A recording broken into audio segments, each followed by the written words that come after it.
Before we begin, I'll ask Mr. Duncan McInnes to lead us in prayer.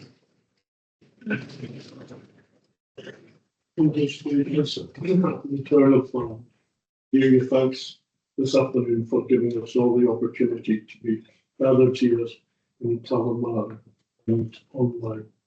And here we see the beauty of the creation that you have provided for us on West Terrace here.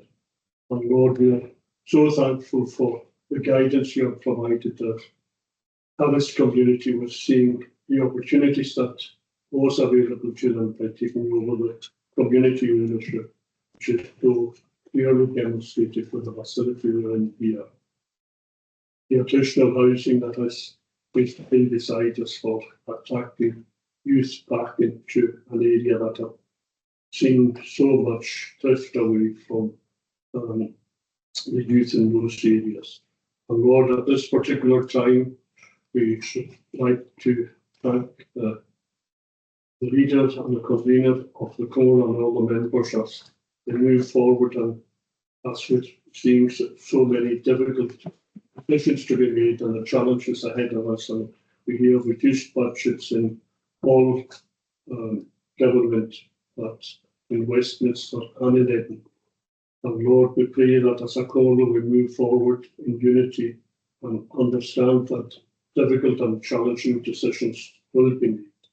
And Lord, at this particular time, pray for the families so up in Stornoway that are seeing Markboy closing, and Lord, that you be with them and all the staff will guide them as they move into new accommodation, and that the residents and the families will see that the Comhairle will be there to help and assist in what has been a very difficult time for each and every one of us.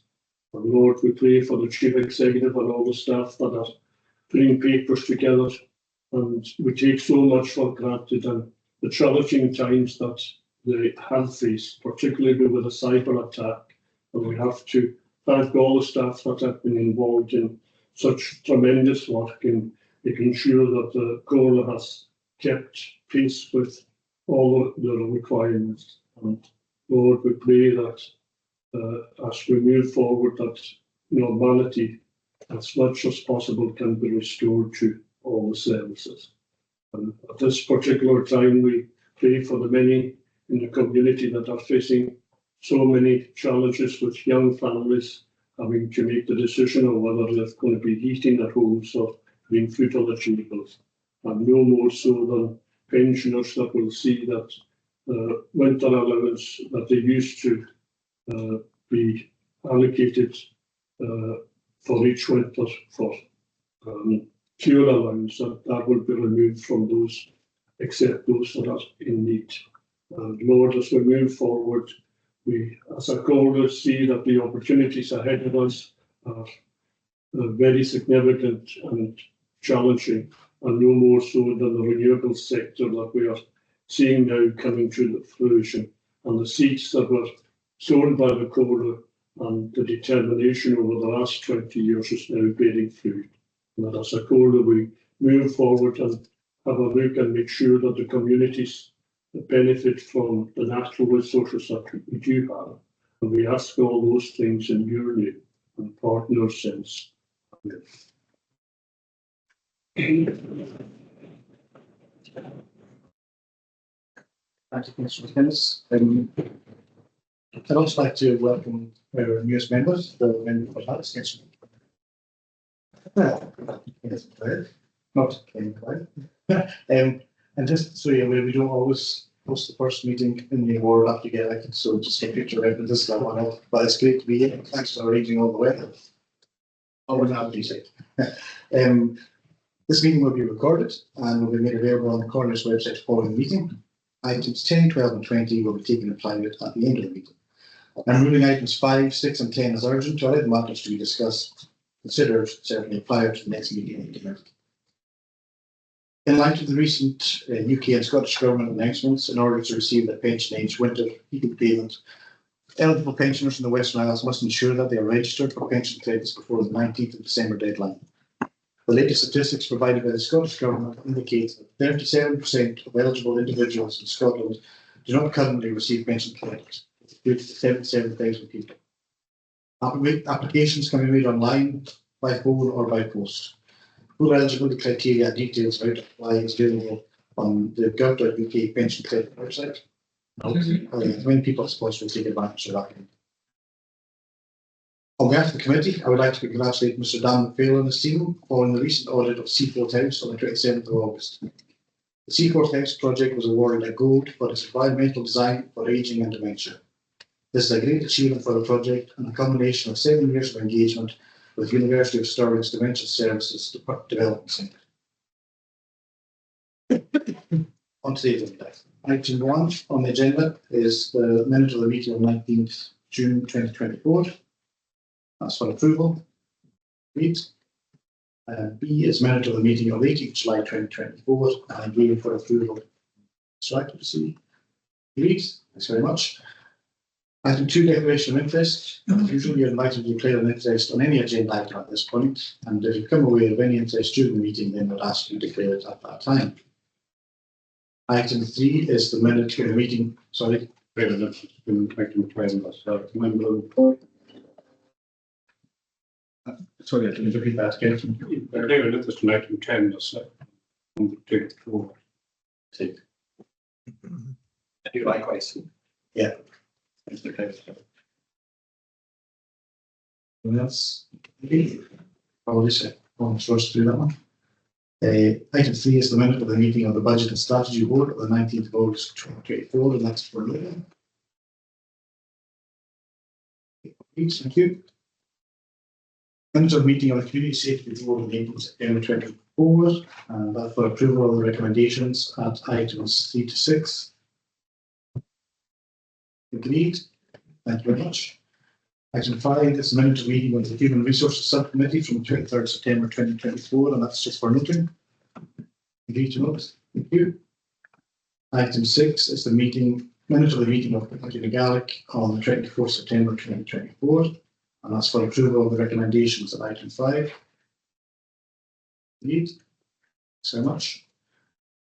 Okay, we'll move on to corporate matters. Item 7 is local government single authority model, and this report is for noting and provides an update to the College on the development of a single authority model for local governments in the Western Isles.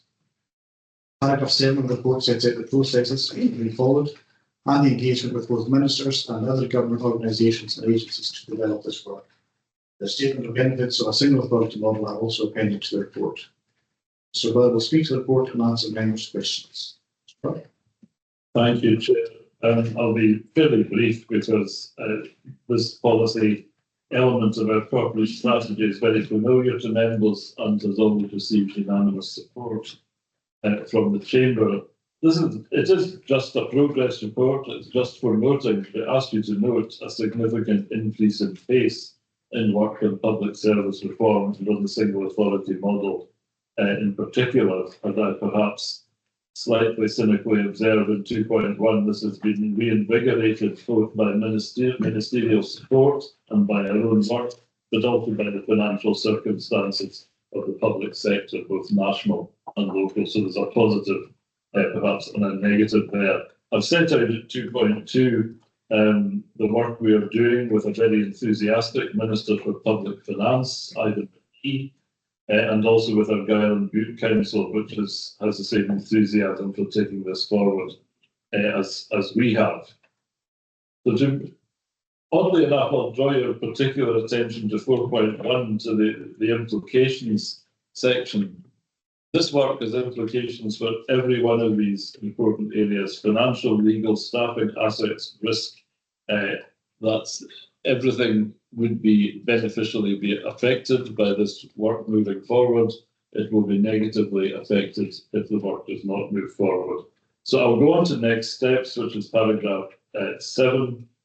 And the next phase in all this is a joint meeting with the Minister, other councils, significantly NHS Scotland, at the end of November. Once again, very pleased to see a commitment to this work in the programme for government. This is absolutely government policy. Ministers have been very clear on that. And in conclusion, I'll just draw your attention to the comments there, which says this is a work in progress, but the processes are now in place. Our task, and hopefully the task of others, is to move this forward to delivery. I'll leave it there, Chair. Happy to take any questions. Thank you very much. Are there any questions? Yes, Martin? Thank you, Chair. I'm not a member of the committee. I was just looking at the single authority model statement of benefits, and maybe you could correct me if I'm wrong. With regards to Inter-Island Air Services, it says that the core would welcome financial support from the NHS, but I'm of the impression that the NHS cannot spend their funding on transport. Doing that would be ultra-virus. So, first of all, can you confirm if that's the case? And if so, I think that might be a bit unfair to put that in the statement of benefits. And two, would this change under a single islands authority in terms of the governance of funding? Yes. Very much. Thanks, Martin. Very good. It's another statutory function of NHS Western Isles, certainly to provide transport services, but neither is it a statutory function of the Corporate to provide air services. So we're in the discretionary realm here. It is, of course, a function of NHS to provide suitable transport for its patients, and that is where there is the interface here. It certainly isn't ultimately by the Scottish Government or NHS Scotland to support transport services. They do that in many ways all over Scotland, including PSO air services. So I don't think the comment is in any way unfair. Would it change under a single authority? Of course, my legal answer is it depends on the detail, but practically, yes. There would be the vision of this is there is one elected local authority not taking over everybody's functions, but deciding important matters such as the allocation of resources. Amongst that would include transport. So I would very much hope that we would be combining budgets in the interests of services and residents, so that services like this can be evaluated, and if a local single authority wishes, be supported. Gordon, you have to come up? Sure.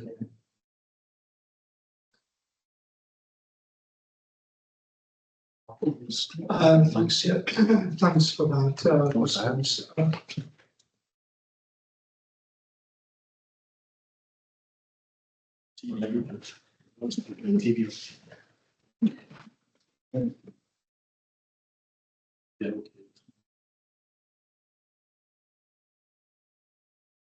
Apologies online, we just have some technical difficulty with the so Martin. Thank you very much for that response. I wonder also what's the progress with partners here? That they can maybe run over to the single islands authority model. Thanks. Next. Yes, I think we were very pleased with the as were ministers with the participation in the joint meetings at the end of March, and indeed to give one example, the chief executive of NHS Western Isles indicated that he would have a number of examples of single authority models, which no doubt we will hear about. So there's a recognition that this is government policy, and of course NHS is very much under direct ministerial direction. So I suppose it would be strange but not. But yes, I think there is increasingly a realisation across the whole public sector that even if it's just for financial reasons, and it would be disappointing if it was just for financial reasons, there's a necessity to get on with this and at least pursue it to a conclusion. The decisions are not entirely in our hands, but I think that there is a clear wish to pursue this as far as it can go, and then hopefully to a decision that enables us to use our resources more effectively.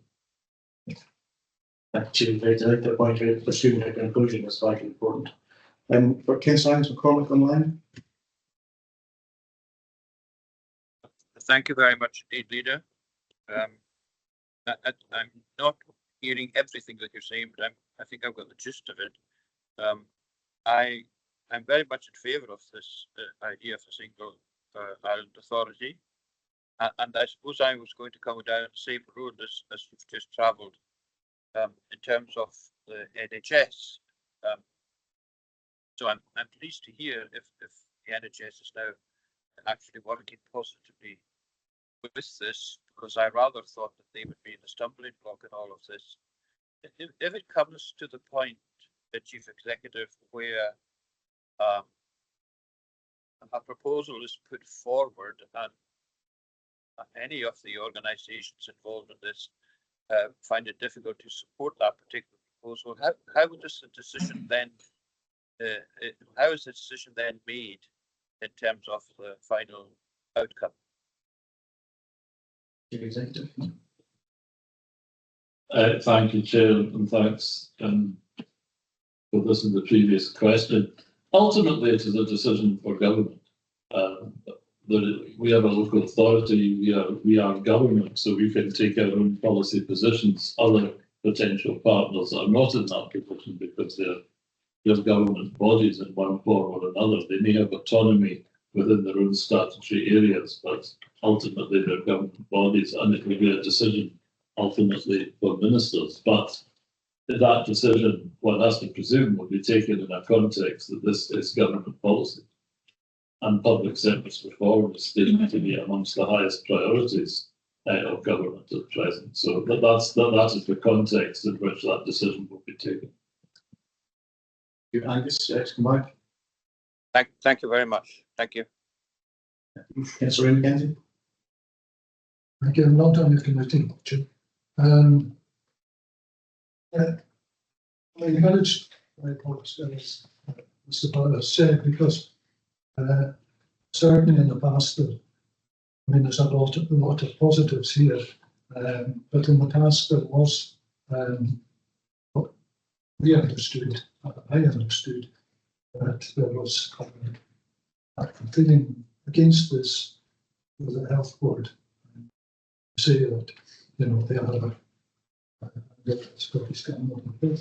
So at the end of the day, they don't have a choice. But it's encouraging to know that they're at least coming partway towards us. I wonder, I agree with most of the things in here, but when talking about that particular aspect of it, turkeys and Christmas sort of came to mind, I can see, and I've said this before, I can see why they possibly wouldn't be in favour of it. So it's good to hear that they are coming this way. The only other thing I would on the report is greater accountability, openness and transparency. And maybe we could expand on that. Well, 2 points there. On the latter point first, there is an imbalance at the moment, and it's not anyone's fault. That is how the statutory structure is, and it's a point I think made by one of your number in a communication earlier this afternoon about the structures of the integration joint board. There is a feeling that services provided by the Comhairle as an elected authority, there is a great deal of openness, ability to ask for reports, accountability, in other words, and transparency about what the services are. Now, as I say, this is not an accusatory statement, but other bodies which are not accountable directly to elected members and to the public in that very direct way, there's inevitably a contrast. And that is a point that has consistently come through from the public consultations back in 2016 and 2018, and I think the leader would say they've come through these consultations, the ward meetings which he has undertaken earlier this year. There's a gap. There is arguably a democratic deficit. That's not here. That's just across Scotland, and there's an opportunity here for all services to be accountable. But it's an important point. We are working very hard on a model which will preserve NHS, the brand, NHS status. We're acutely conscious that NHS is part of the is part of the national framework and is equally supported by government as local government is. So, and the NHS needs operational autonomy within its clinical to make clinical decisions. These are not political decisions. So we are sensitive to the needs of NHS, and that's why I hope in due time we make it a model on which we are more or less agreed. But I've always acknowledged that it's difficult for bodies which aren't elected to take a position beyond their statutory limit because they don't have that power. They're not elected, so they can't say the kind of things that we can say about governance and policy. Councillor Kenzie, we happy here? Councillor Crichton? Thank you, Chairman. I'm really pleased with the progress that's been made on this work and the pace at which it has proceeded in recent times. But I really think it's important to emphasise that when we're talking about this and trying to sell it to different audiences, that this isn't just about saving money. It's about delivering services in a better way, and also ensuring people have a more democratic part in the beginning of services. So I think it's really important that it's not just about saving money, but it's also about, I think we should use this as we progress this work. It's about evolving more power to our communities as well. And I think that should be emphasised with the Minister in the spirit of the campaign we fought for our islands and the future. It should encapsulate all that we have campaigned for going forward. So I welcome the progress that's been made. Thanks very much. Chief Executive. Yes, Councillor Crichton makes a good point. I mean, all of this came out of a review of local governance, which had which government entitled Democracy Matters. That's what it started. It really came out of the desire for greater community empowerment, and we have always said from day one, this is not about creating an authority for the sake of it or another level of government. This is part of a whole process of community empowerment. I would say, I can go on about this a lot. In other countries, areas like Harris, areas like Barra would have their own council. They would come together for certain things. This is a part of a whole programme of community empowerment. Otherwise, it doesn't really make democratic sense. Yes, Robertson. Sorry, Councillor Robertson is going next. If you put your mind off. Yeah. No, I just want to come back to Elton's earlier point. The issue of health and transport, particularly in Scottish Government, both Cabinet Secretaries and the Minister Comhairle have tasked time trans, for example, to look ahead in terms of health and transport, other than working in their individual silos at the moment. That job is being done currently.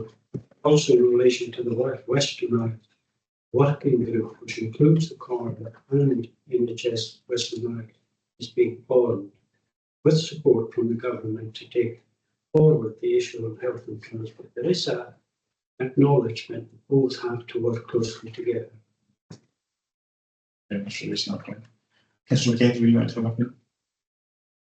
Yeah, it's just something that I think here.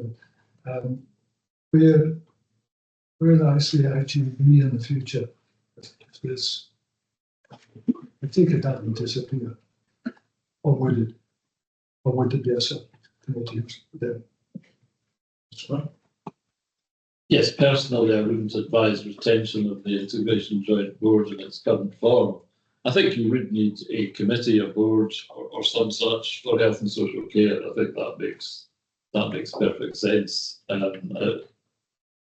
Many members, yourself included, Councillor McKenzie, will remember the old social work committee, which dealt with the whole range of social work activities. That's something along the lines of that, with a primary care element to it too. I think would be the way forward. One of the structures we approved in a number of these boards, we called them health and social care, education and learning, education skills, rather culture and heritage. The combinations are many.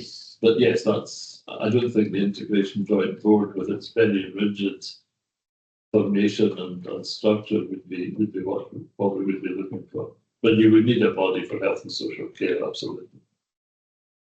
Thank you. Councillor McCormack online, your hand's still up. I'd like to see everyone to come up. Angus, are you here? Sorry, I'm sorry, I beg your pardon. It's okay. Don't see any others. Sorry. Thank you. There's definitely a positive case for change here.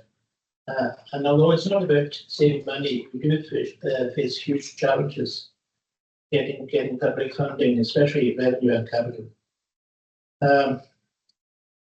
This, along with a reduced workforce as well, where it demands that we have to find new ways of facing the challenges that we do have. But I think there's probably a positive case for change. And then on the other hand, playing devil's advocate, if we become a single-handed authority, does that make it easy for us to be disbanded and joined up to Highland?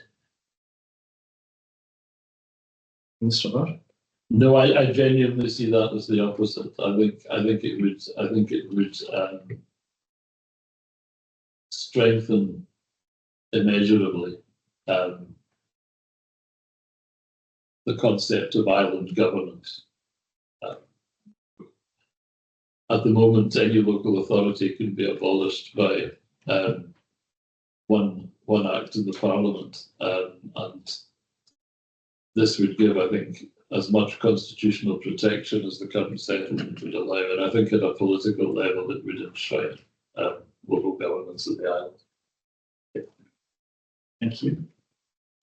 Yeah, just to follow up on that, we were continuously talking about place and everything that we're doing in terms of all activities we're taking forward. So I think this is an element of place and the support locally, especially within the wards and different communities of Western Isles, is really important. Those of you who managed to get onto the ward meetings we had to discuss this, they would have seen the positive feedback from the community, and a big part of that was the empowerment of local communities to be involved in the decision-making process as well. So I think that's really important. And finally, finished my ward visits, so there should be a report coming soon for members' information just to hear about that and oversight what the news were, and then we're obviously going to try and follow that up through the budgeting process soon as well. But I think single authority, it would probably be part of that conversation too, but it's good for the community to get the update on where we are and to hear the support we're getting from Scottish Government on this. There's no other questions or hands up. There are recommendations for approval at paragraph 3.1 of the report. Thank you very much.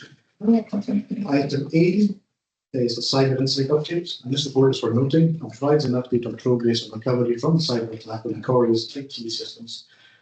Comhairle continues to work with partners, and while significant progress has been made, the service recovery process will remain in place for a month. The costs associated with the recovery process are significant, but are still estimated at this stage.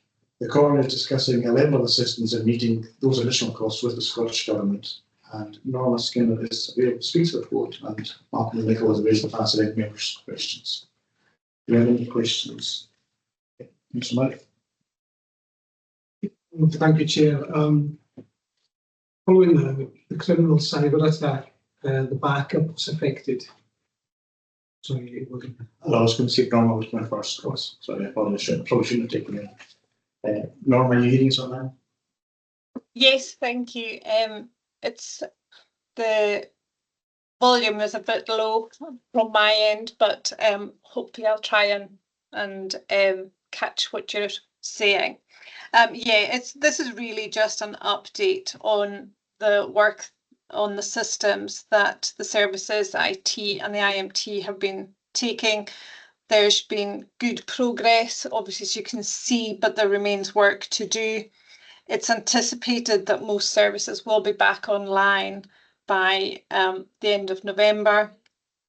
Paragraph 9 details the estimated costs associated with the cyber attack, and you'll see that there's costs associated with one-off in terms of the rebuild and also some revenue costs. And the Chief Exec is currently discussing with the Scottish Government assistance in meeting these costs.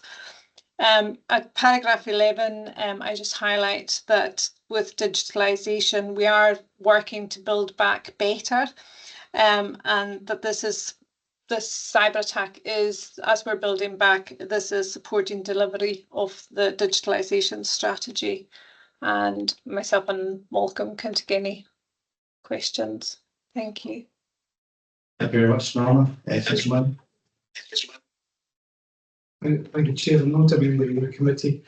Following the criminal cyber attack, the backup was affected, and which was worrying because the backup should be independent of any infrastructure, hence giving some sort of resilience. But going forward, now, is there a backup system in place that is off-site or independent? Has it been set up so it's more resilient? Thank you, Councillor Murray. I don't have that information. I don't know if it's with potential hackers of the future, what our situation is, but I'll ask Mr. Nicholl if he'll give us an update. Yeah, thank you, Chair. Yes, Councillor Murray. So we've implemented a completely different solution to the one that was in place previously. The one that was in place previously hadn't moved with the times and with the threats that were facing it. We do have completely siloed off-site, off-island, what's called immutable backups, and this is the latest type of technology to protect the data. Thank you very much.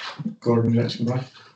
Thanks, Chair, for that response. I'm sure that the subject of the backup will be part of the audit review of the whole cyber attack incident.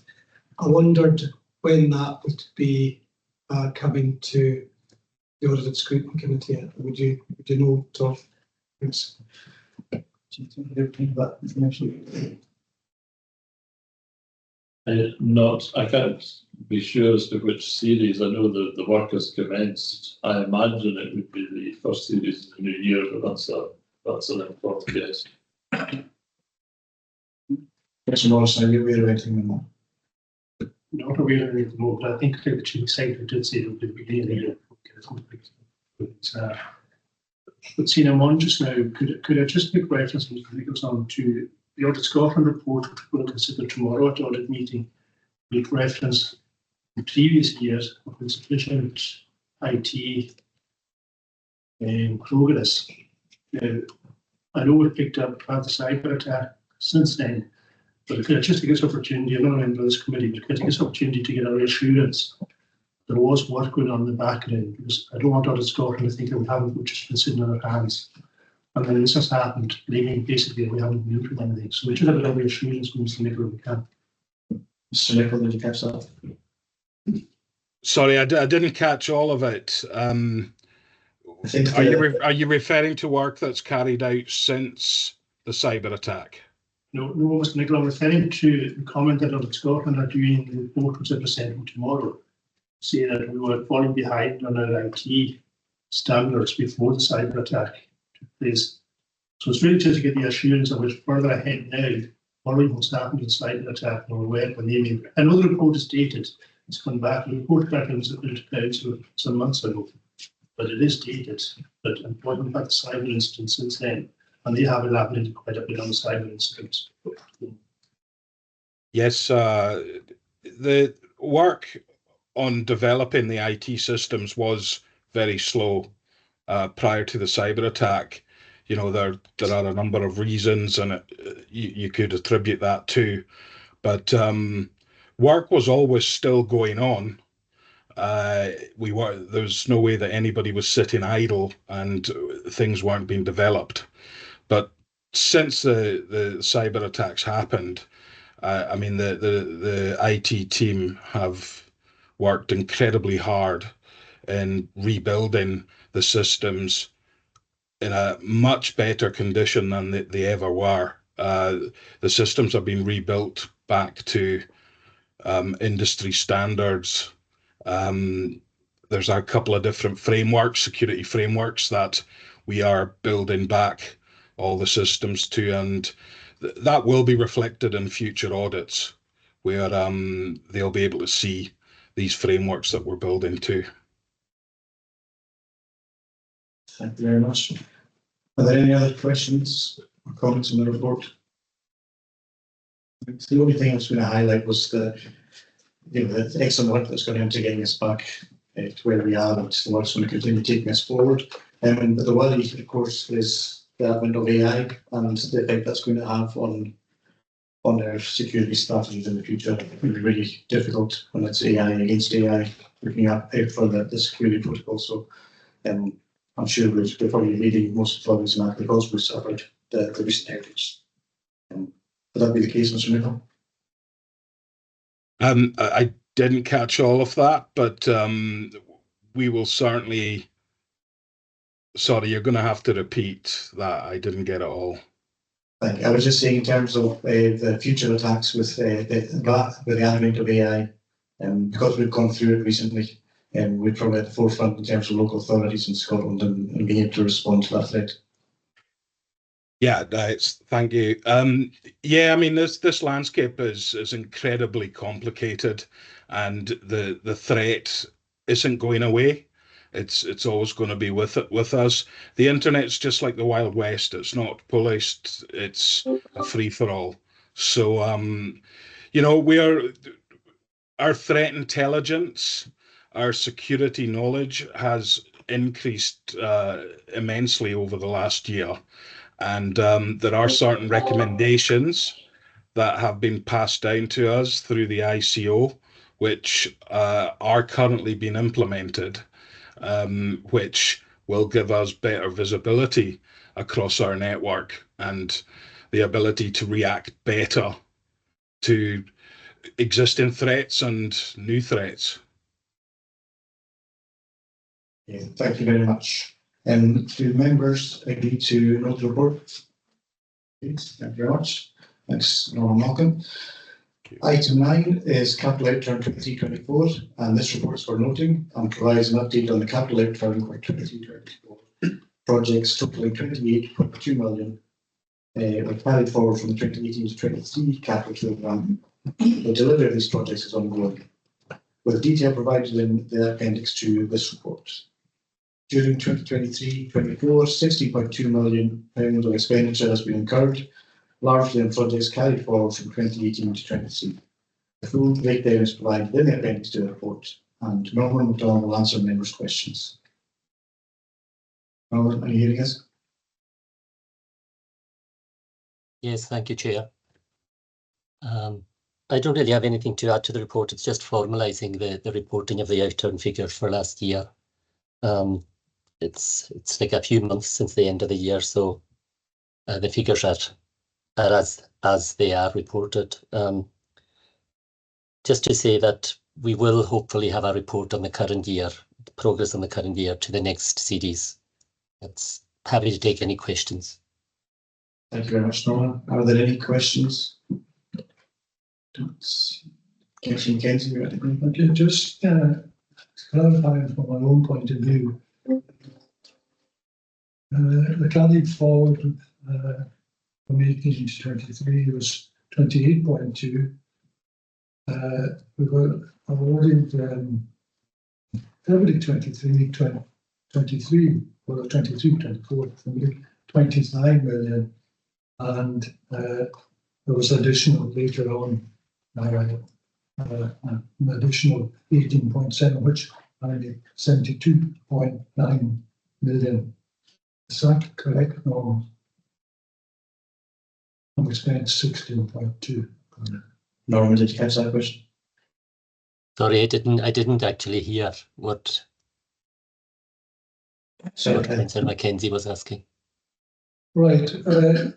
From the page, the first page, I understand from that the total is £72.9 million capital, which includes the carry forward from the previous 5 years and the two figures awarded since, which were obviously the 25 million and 18.7, I think, 18.7, which I made 72.9 on.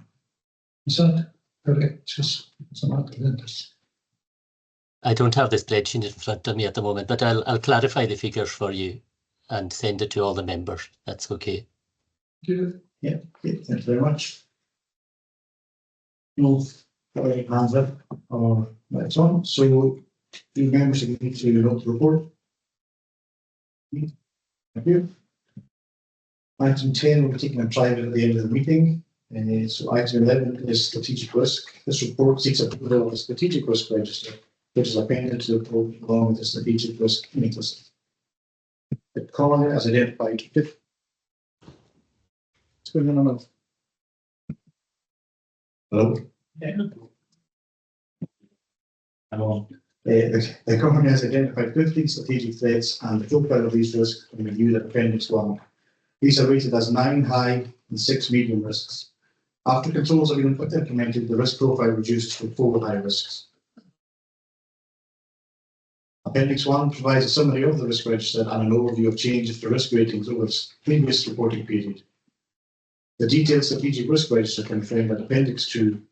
Strategic risks are aligned to the corporate strategy, and risk events are prefixed with the most relevant strategic outcome. Rebecca McLeod will answer members' questions. Rebecca.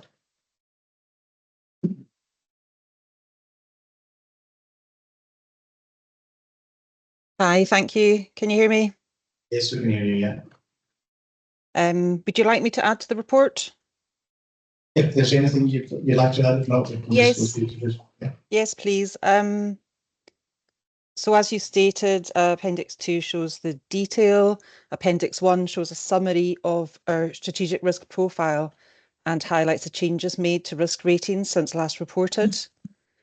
The highest threat facing the Comhairle currently is SR2, continued reduction of income streams. And this has replaced SR19, widespread cybercrime and cybersecurity, which was our highest risk this time last year. Although SR19 is cybersecurity is still a high risk, as you can see from the initial risk ratings, what has changed is the expectation that this risk will be downgraded to medium on implementation of the additional controls that have been put in place since the cyber attack. And that's reflected in the revised risk rating, where you can see it goes down to a medium. The additional controls are additional investment that's been made in cybersecurity, and this has increased our cyber resilience. Looking at the existing controls column of SR19 and Appendix 2, the controls include investments in new technologies and staffing. I would also like to add, though, that gaps have been identified at an operational level within the IT service. At a strategic and corporate level, there's more work to be done on more detailed cyber risk identification. We need to kind of formalise that and monitor that. And at an operational level, we need to, there was a very old one, we need to create a new business continuity plan for the IT team. I'm happy to take any questions. Thank you very much. Are there any questions? Mr. Murray? Thank you, Chair. It's just on risk code 583, unplanned expenditure budget savings not realised. I don't know if we've got any information on the current status of the budget savings past the last budget in February. Do we have a status, or can we have a status report on how they've been made, or have they been made, and where are they? Thank you very much, Chief. The Chief Financial Officer can confirm, but I think all savings were taken from budgets for this year, so that there will have been the savings will have been made, as far as I'm aware. If there was any additional funding that allowed them not to be, these savings not to have been taken, given we didn't want to make any of them, that would be through the revenue report, but Chief Financial Officer can can't confirm. Mr. McDonald? Norman?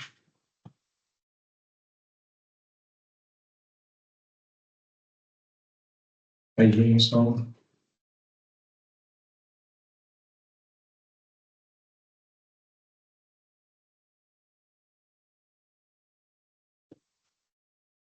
Yeah, Mr. McDonald's not there. If there's any change to that, I'll advise members. Mr. Rodney, happy with that? Yeah. Okay, Councillor Crichton?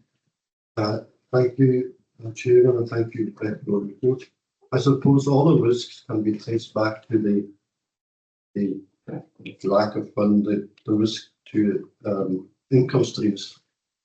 But I'd like to focus on the capacity, the risk in terms of capacity, and for the workforce in terms of having a workforce to deliver our services. And I'm wondering what progress has been made in terms of addressing this, in terms of resilience and succession planning for the future going forward. To the ship type.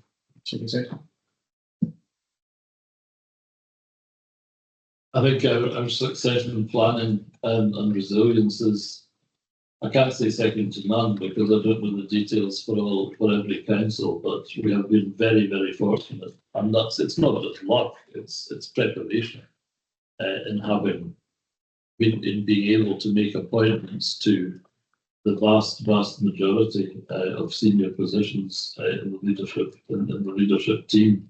And of course, we've made two recent appointments following the retirement of the deputy chief executive.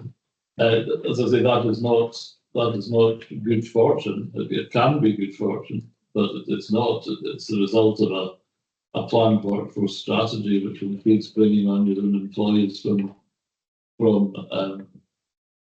initial level up through the ranks. Unfortunately, the opportunities are no longer there for everybody. Simply because of the contraction of structures. It's not a guarantee for all time coming.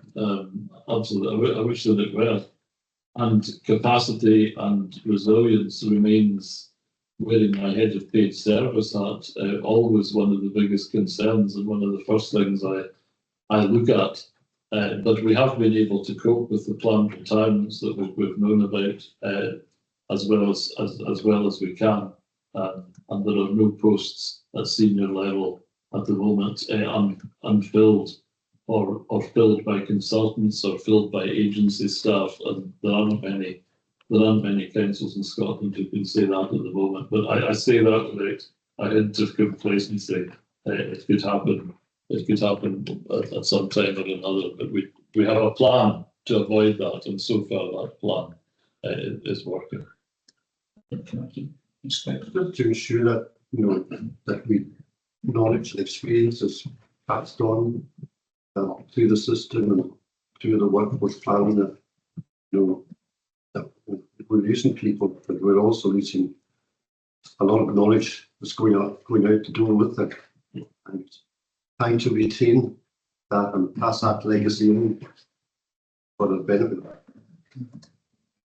It's a very good point, Chair, and I asked, and I think it was a very wise decision of the Chamber to agree to a recommendation a couple of years ago that we, where we deem it necessary, bring that experience back, but for specific pieces of work, for specifically complex matters, without going through the usual process for appointment of consultants, and the Chamber unanimously approved that, which could be a difficult decision, I know, for members. We haven't had to use it much yet, but I can imagine we will over the next few months. Thank you. Councillor Penson. Yeah, anticipated that. Thanks, Chair. Yeah, on that last point, I'm not sure whether I was at a meeting yesterday, like many people in here, and it was translated by Delina. I hope Delina stays for many years. But in that particular case, have we got somebody who stands by, ready to step in if translation is required? Because she does a tremendous job. But she was there for a long time during the day before yesterday, actually, and probably yesterday too. So I'm just talking that, and we're looking to the future on that particular one. The other point is, you mentioned consultants, and the decision that was taken 2 years ago.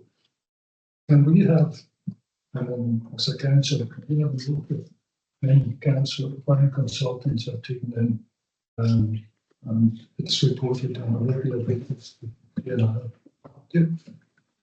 Thank you very much, Judy Redford. I think there's a means of doing that, but it would be a very short report, because certainly we haven't taken on any to replace any posts or supplement any posts at senior level. There are always specialist consultants, largely for what you might call technical services or specialist professional services, but it is reported. I can't remember by what means. Mr. Langley can probably help me there, because it's all consultants are procured through the procurement process. But there's a record there, but it would be a very short report. Thank you very much. Councillor McCormick. Thank you very much indeed, Leader. And I am not a member of your committee. I wish to refer to SR6 in the table. I want to ask, does it apply before the Blairbuia situation, or is it subsequent to it? And I did hear on the radio this morning, I think, a Scottish Office Minister making some specific reference to Blairbuia, and I wondered whether we have had any update on what support the Scottish Government might give us with dealing with that situation. Thank you. Thank you very much, Chief Executive. Thank you, Chair. My administrative head tells me, of course, that's a matter for the Integration Joint Board and Social Work and Social Care, but I'm happy to speak to the matter with your permission.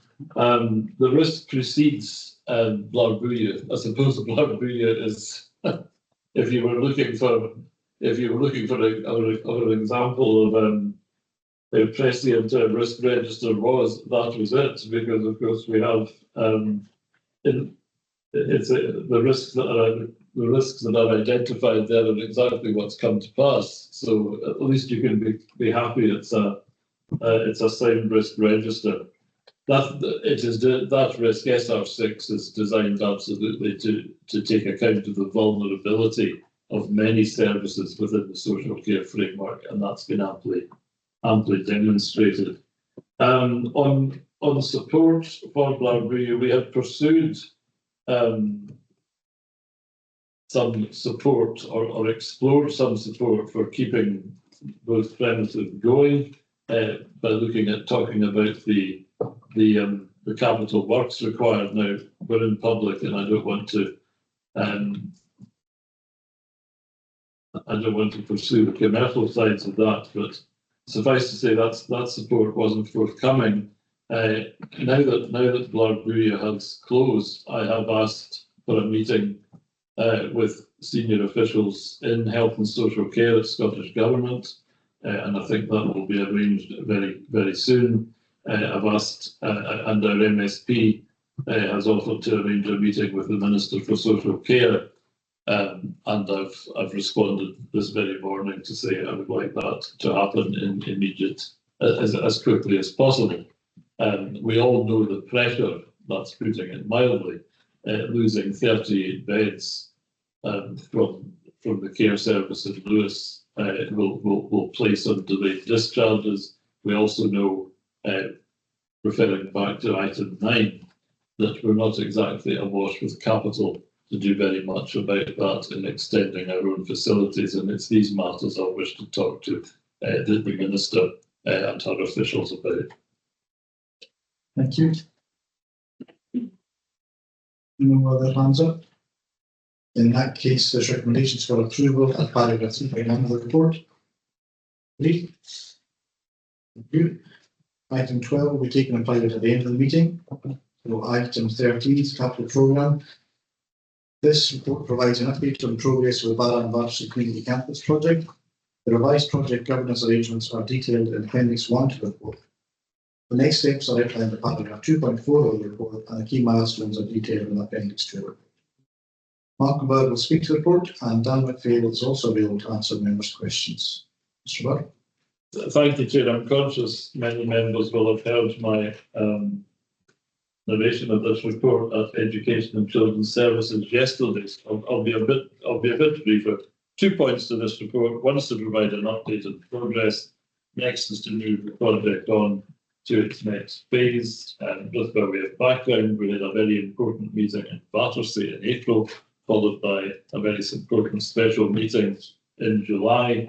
The work of Mr. McPhail and myself since then has been to take forward these decisions as quickly as possible. Following July, the work has been on selection of a preferred delivery strategy, procurement route, appointment of professional services, as well as pursuing the external funding aspects. And members are aware of the arguments around that. But we need to progress to a rescoped project. That rescoped project, for the avoidance of any doubt, is education and leisure facilities for Barra and Battersea. We want to move that on to market testing stage as quickly as possible. How do we do that? We need a preferred delivery strategy with a mechanism set out at 2.2. That delegated that decision to me in consultation with new leader and Councillor Finnegan as Chair of Education and Children's Services. We agreed the strategy earlier this month, and we'll deliver that via SCAPE. That's a model we've used before for Scholars Tour and for Goat Hill. We'll appoint our own project management and quantity surveying consultants. Result of that is we need a new project board.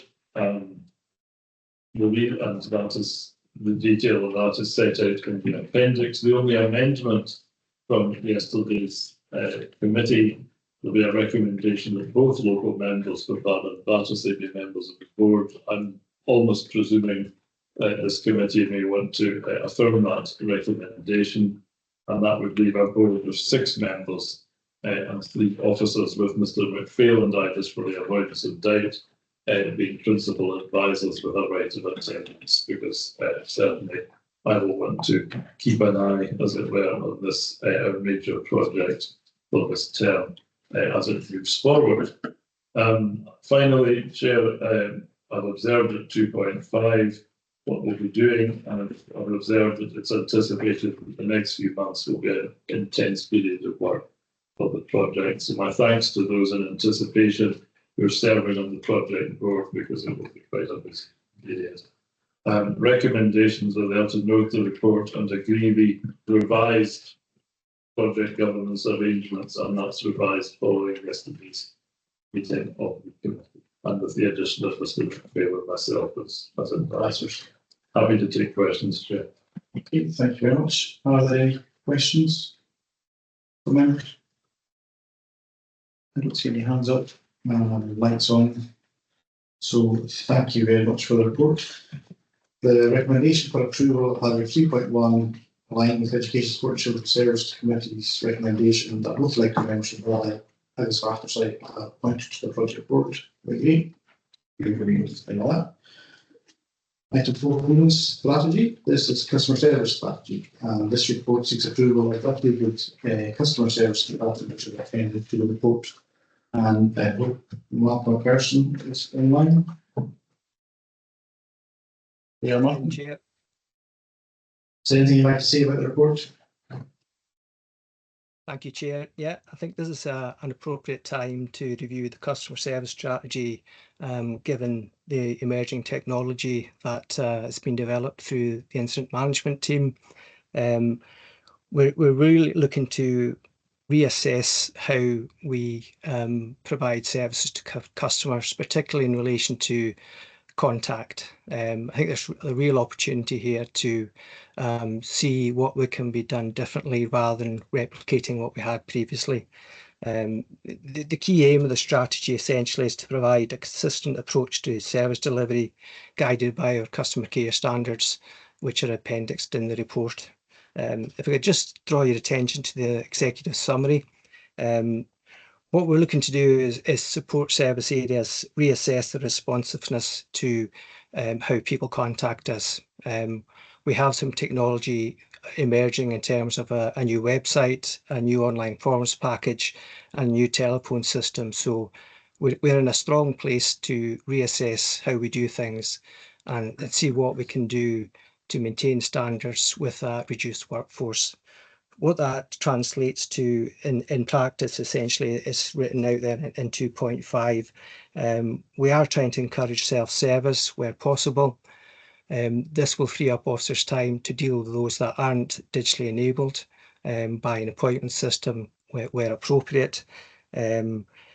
It does free up officers to focus on their core activity if we can automate processes where possible, if we can provide information effectively on the new website, if we ensure that we capture information that we always will respond to a customer through the case management system.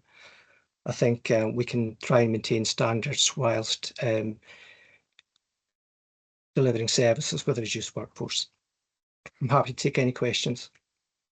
Thank you very much, Malcolm. Are there any questions in the support? No. Councillor Creighton. I am honoured. I want to lead to the button. Thank you, Chair. Thank you for the new strategy. In terms of the face-to-face customer relations, I think this is good. Well, I hope it does continue and it should continue. We have to take account of the security and protection of our staff across all occasions in terms of dealing with members of the public. And I know at the moment, so I don't mention any incidents, but there have been incidents that could potentially have turned out not very, very well. So it's really important that if we're going to have a customer strategy, there has to be a review of security and protection for our staff across all occasions in terms of their interaction with members of the public. I think that's really important. That is included in every year's strategy. Yeah, very good point. Councillor Creighton. Martin? Yeah, no, that's a good point. We are encouraging an appointment system wherever possible, but we appreciate, particularly with certain services such as homelessness, you will have people presenting without an appointment. So that needs to be addressed in terms of just how we operate, internally as an organisation. But what we are seeing is, like, for those that will use online services, that frees up officers to be in a better position to deal with face-to-face services. We're not reducing any services. We're looking to see what we can do more efficiently so that there is more time for officers to focus on specific people with specific needs on a face-to-face basis. I appreciate that very much. Thank you. And I would look forward to an update in the future report of what steps we're taking to improve security for our staff across all our locations. Yeah, thank you. We'll do that, Malcolm. Yeah. Yeah, I'm happy to discuss that with fellow officers and come up with something that would meet the needs of the committee. Okay, thank you very much. Councillor Kenzie? Yeah, it was very much the same thing, but I specifically wanted to mention certain staff who are the frontline service in the case of the people at reception in the council building, and there'll be others, of course, but they've had really had a hard time over the last 4 years, obviously, and probably had to put up with an awful lot, particularly when the building was empty, and they were trying to find people and so forth. So I think, a word of praise to the operators of the telephone and reception, because probably they don't get very much praise, well, internally probably, but externally, no.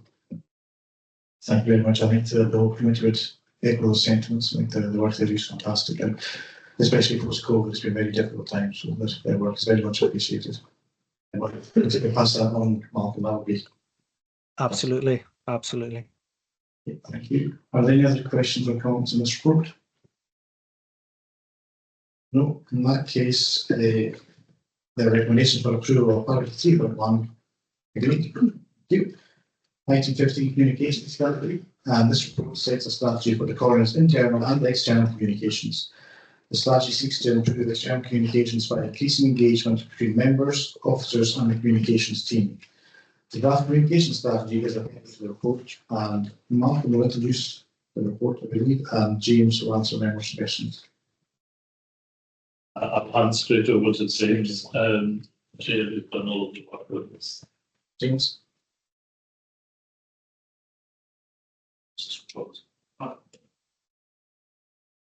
Yeah, common issues, unfortunately. Thank you, Chair. So this report presents the forest communication strategy for 2024 to 2028. And our primary aim with this strategy is to ensure the public access, whenever the public access information from the Comhairle, that they should immediately recognise that it is from us. They should understand it and be assured that it is accurate. So I'd like to draw your attention to paragraph 4.3 of the appendix, where it sets out 15 objectives to achieve the same. Now these objectives place various expectations on the communications team, on Comhairle officers, and on members. And as I've said, this is with the shared aim of communicating information to the public of the West Wales in a manner that they recognise that is consistent, easily understood, and is accurate.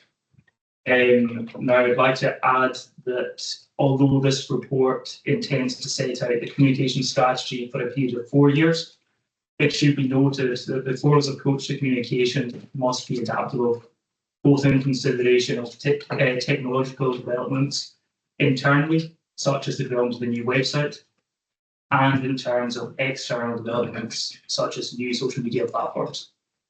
I'd also like to add, in relation to recommendation D, the emergency communications plan. The reason that sits outside of this strategy is in consideration of the development of the new website. It makes sense to leave the emergency communications plan, which will focus on using the website as our hub for emergency communications rather than social media. That is left till November on completion of the new website. So I'd be happy to take any questions on that. Thank you very much. Are there any questions or comments? Yes, Ms. Swing. Never involved in a committee. I know I raised some concerns of my own earlier on in the year in regards to communications in general, but I just wanted to comment that I think things have come on an awful lot this year. I think James done a really good job. In this calendar year, I think I've seen massive improvements, so I just want to say well done on that. Thank you very much. Any other members? Yes, Mark. Thank you very much, Chair. I know we use Twitter or X, it is difficult to remember to call it. I just wonder at which point do we have given any consideration to the fact that the way that particular platform has moved, it might become incompatible with some of our own values. At that point we would give consideration. I'm saying that as somebody who uses it myself, and I'm swallowing about whether I should continue to use it. That's a very good point. I think James I said, I think that's one of the things we need to keep on top of. You know, that we write or review something to things. I think you're right. The atmosphere has certainly changed on our website if that's possible. But next, with the change what's James. Thank you very much for your question there, Councillor Lawrie. So yes, I completely agree. I think that is something that we need to do. We need to be reviewing platforms in a similar vein. There's been questions about whether we should start using TikTok, and obviously with young people using it as a platform, the decision was taken there that it probably wasn't a platform that as a core we wanted to use, and we've discussed that with our own IT team. On X, I think with the high use of X, it's still certainly a very useful platform for us to make use of. But I think where we need to shift with our use of these platforms is that we use social media as a means to direct people to our own website, where we have absolute control over information, rather than leaving people to find out all their information on our social media. Thank you very much. I'm glad there's no request for TikTok to be included as an amendment to be involved. Whatever that could entail. I don't see any other lights on or hands up. In which case, excellent report. I think it's going to be a report moving forward. The recommendations for approval of paragraph 3.1. Thank you. Item 16. This report is for noting and provides an update on the progress achieved to date on the implementation of the College digitalisation strategy, which was developed and approved in the aftermath of the COVID-19 pandemic in November 2022. The strategy highlights the significance and opportunities arising from digitalisation. A performance monitoring report based on the digitalisation action plan is included at Appendix 2 to the report. And Charlie is available to speak to the report and answer members' questions. Charlie? Thank you, Chair. So as mentioned, the report provides an update on progress to date on the Comhairle's digitalisation strategy. The main body of the report just includes a brief overview of how we've been addressing each of the priorities over the past year, and the more detailed progress on actions of the strategy are included at Appendix 2. And just from the appendix, you'll see that a lot of work has started on most of the actions, and this will be ongoing. And for those still to progress, they more relate to some of the long-term aspirations that require more collaborative service work within our communities. Members will also note from the report, and as mentioned earlier in the meeting, that rather than the cyber attack impeding delivery of this particular strategy, it's actually had the opposite effect with we've been able to accelerate a number of the planned actions as part of the coordinated response to the cyber attack. So the delivery of the strategy is ongoing, and a further update will be provided to members on an annual basis. Happy to take any questions. Thank you very much. Ms. O'Malley?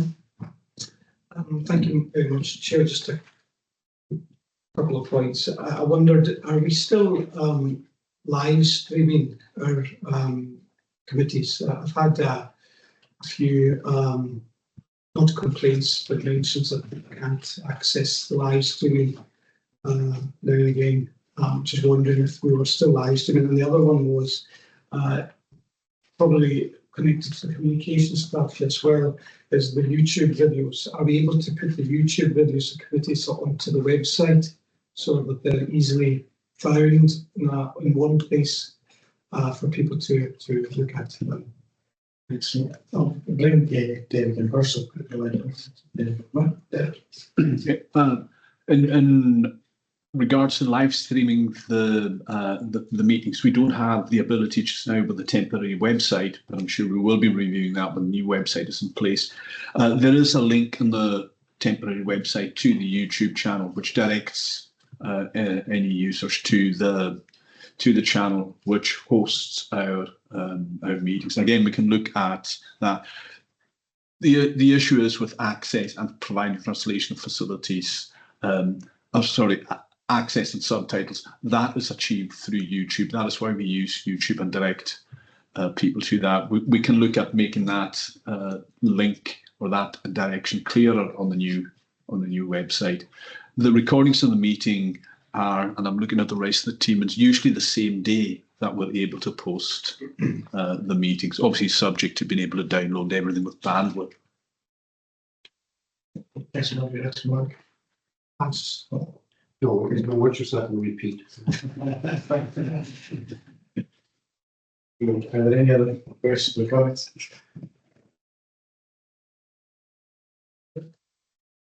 Thank you very much for the report. The ends are to note it. Yeah, thank you. Item 17 is the draft business travel and expenses policy, and this report seeks approval for that policy, and it's proposed that the maximum allowable rates which can be claimed for subsistence are increased. Following feedback from the corporate management team that the current rates are insufficient given the increase in costs for meals and overnight accommodation. The draft business travel policy, draft expenses policy, and draft employee expenses rates for 2024 are appended to the report. And Anna Hume is available to speak for and answer members' questions. Anna. Thank you, Chair. Key changes to the policy are the inclusion of the Comhairle's pool electric vehicles. These are available to staff on Comhairle Business Travel. Active travel options, including cycling, have also been included in the updated policy, as well as kind of digital ticketing options, which are now available to staff. For the expenses policy, there was concern that the previous rates were just too low to book accommodation or to purchase meals, given the rising costs recently.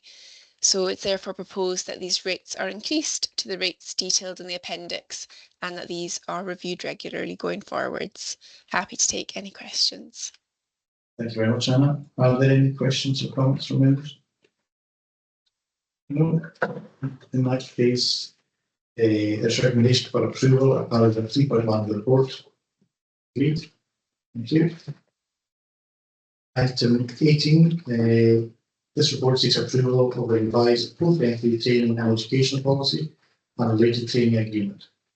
The post-entry training and education policy has been updated as detailed in Appendix 1 for the report, and to include clear guidance with regards to both continuity of employment and liability for refund of assistance should an employee subsequently leave employment earlier than stipulated, following the undertaking of a supported learning and development opportunity. Employees will now be required to sign a formal training agreement as detailed in Appendix 2 to the report prior to commencing training. Karen MacDonald, again, available to speak to the report and answer members' questions. Thank you, Chair. This policy has been revised with the intention of future-proofing ongoing investment in professional training by formally requiring employees benefiting from that training to subsequently remain in the Comhairle service for an agreed period of time and or undertake liability for refund of financial assistance. So I'm happy to take any questions. Thank you. Are there any questions? No. In that case, there's recommendations for approval of paragraph 3.1. Agreed. Thank you. Item 20 will be taken type at the end of the meeting.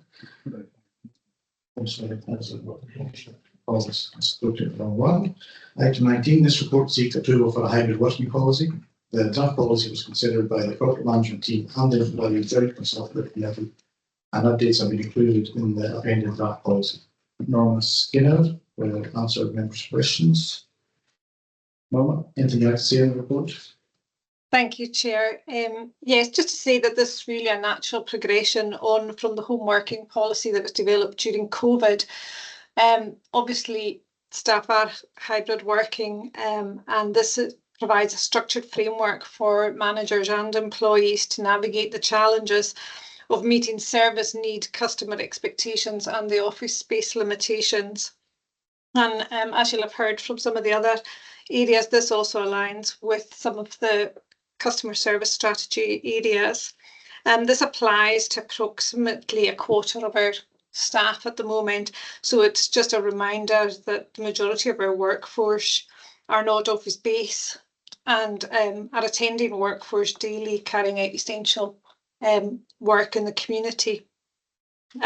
We're not looking to make any changes to the current arrangements, but we'll look at formalising arrangements with employees at a later date. This has been through the JCC, and happy to take any questions. Thank you, Chair. Thanks very much. Are there any questions? No. In that case, recommendations for approval of paragraph 3.1. Agreed. Thank you. As I mentioned, item 20 will be taken private at the end of the meeting. So we've gone to item 21, and this report details the approach by the Joe Cox Foundation seeking information from the Comhairle towards its work. The foundation has a budget of around 600,000 and is supported by a number of charitable trusts and foundations, corporate donors, government grants, and individual donations. The charity seeks support by way of a small contribution of no more than £1,000 to take forward its work, and this request is placed before the committee for its view. Mr. Bird, is there anyone want to say this? Chair, just to answer that, Councillor considered this matter and remitted it to individual council. And my personal view is that it would have been more appropriate to be dealt with at a national level. If you are minded to support the request, I would suggest reflecting on the size of our council, the budget pressures, and other considerations that have been no more than £100. I appreciate it. Commander. Thank you very much, Leader.